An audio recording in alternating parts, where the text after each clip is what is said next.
Halo teman-teman, ada saya kembali, Bunda Maya IBN. Untuk sobatku dimanapun kalian berada, dalam hidup selalu ada senang dan duka.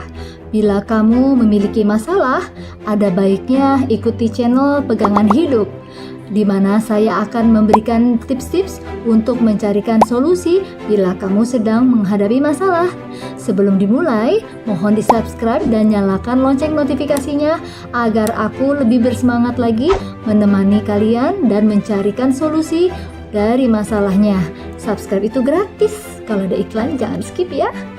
Topik Pegangan Hidup kali ini adalah jangan bekerja demi uang, maka Anda tidak akan bahagia. CEO Apple Tim Cook memberikan beberapa saran bagi para anak muda agar tidak terobsesi hanya kepada uang saja. Saran saya kepada kalian semua, jangan bekerja demi uang, karena ini akan membuat uang itu cepat habis hingga kamu tidak pernah merasa cukup dan tidak bahagia. Ujarnya dikutip dari halaman CNBC. Tim Cook berpendapat bahwa seseorang harus bisa mencari sesuatu yang membuat mereka begitu bersemangat. Jika tidak berhasil menemukan hal itu, maka orang tersebut tidak akan dapat bahagia seumur hidupnya. Untuk itu, miliarder ini menyarankan agar pemuda bisa mencari pekerjaan yang disukainya dibanding harus mencari pekerjaan dengan gaji yang tinggi. Karena dengan begitu mereka tidak akan berat menjalaninya, walaupun tugas yang sedang dikerjakan memang sungguh sulit. Ternyata saran ini sudah lebih Cook terapkan dan hasilnya sungguh luar biasa. Ia mendapatkan gaji yang begitu baik dengan mengerjakan hal yang ia sukai. Namun ternyata ada beberapa miliarder dunia yang menentang hal ini. Di antaranya adalah Warren Buffett dan Bill Gates. Mereka berdua berpendapat jika kesuksesan dapat diraih berkat tingkat penasarannya yang begitu tinggi dan hasrat ingin meraihnya. Sebagai orang terkaya keempat di dunia, tentunya membuat banyak orang mengira jika uang banyak yang dimiliki oleh Warren Buffett adalah sumber utama kebahagiaan. Namun hal ini dibantah miliarder dengan total kekayaan bersih mencapai 90 US dollar miliar tersebut. Baginya, kesuksesan keuangannya bukan jadi akar kebahagiaannya. Menurut dia, kebahagiaan baginya yaitu saat ia begitu menikmati pekerjaannya dan bekerja dengan orang-orang yang ia cintai. Saya tidak bisa membeli waktu, saya juga tidak bisa membeli cinta, tetapi saya bisa melakukan hal lain dengan uang. Cukup banyak, dan mengapa saya tetap dapat bangun setiap hari dan melompat dari tempat tidur di usia 88 tahun saat ini? Itu karena saya mencintai apa yang saya lakukan dan mencintai orang-orang yang melakukannya dengan saya. Begitu menurut Buffett. Buffett mencontohkan kebahagiaan lainnya yang dirasakan yaitu ketika bepergian untuk melakukan hal-hal yang mengasihkan seperti menonton pertandingan bisbol bersama dengan 25 karyawan di Berkshire. Hal inilah salah satunya membuat Buffett begitu bahagia dan seperti berlibur setiap harinya. Sebelumnya, Buffett mengungkapkan jika uang sebanyak 1 juta US dollar atau 14,3 miliar kurs 1 dolar per 14.325 tidak akan membuat seorang bahagia karena uang hanya memberikan kebahagiaan yang semu baginya.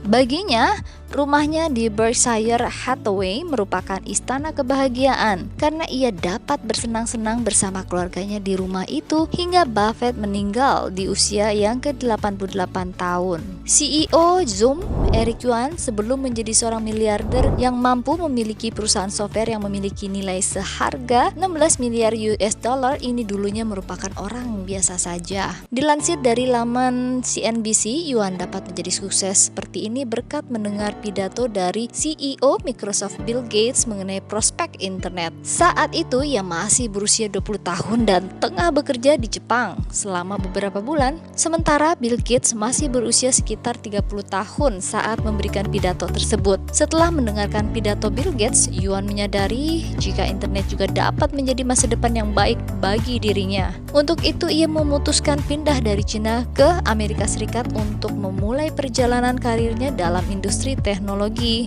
Meskipun visa pertama Yuan sempat ditolak oleh Amerika Serikat, namun ia tidak membuatnya putus asa. Ia selalu mencoba selama 2 tahun hingga akhir visa miliknya dapat lolos di percobaan ke-9 kalinya. Pada tahun 1997, pria yang saat ini berusia 49 tahun ini berhasil tiba di Amerika Serikat. Mulanya ia sama sekali tidak dapat berbahasa Inggris, namun ia tahu bagaimana cara menulis kode komputer hingga mendapatkan pekerjaan dari web FTX. Yuan menjadi salah satu dari ratusan karyawan yang dijual ke Cisco 1 dekade kemudian. Berkat kemampuannya, Yuan berhasil menjadi wakil presiden Cisco dalam bidang teknik. Namun Yuan memilih untuk meninggalkan perusahaan ini pada tahun 2011 dan mendirikan perusahaannya sendiri, yaitu Zoom. 8 tahun yang lalu saat Yuan telah berhasil mendirikan perusahaan ini, ia hanya bisa melamun karena tidak menyangka idenya itu telah membuatnya berhasil.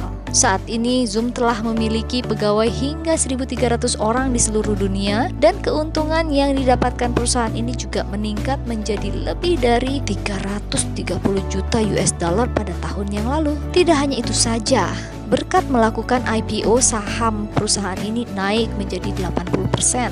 Yuan juga memiliki 22% saham dalam perusahaan ini. Berdasarkan data perusahaan, nilai saham Yuan mencapai lebih dari 3,5 miliar US dollar.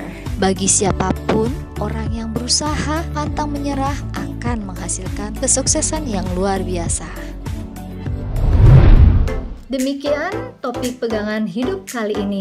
Sekali lagi saya ucapkan terima kasih buat yang sudah subscribe dan nonton channel ini sampai habis.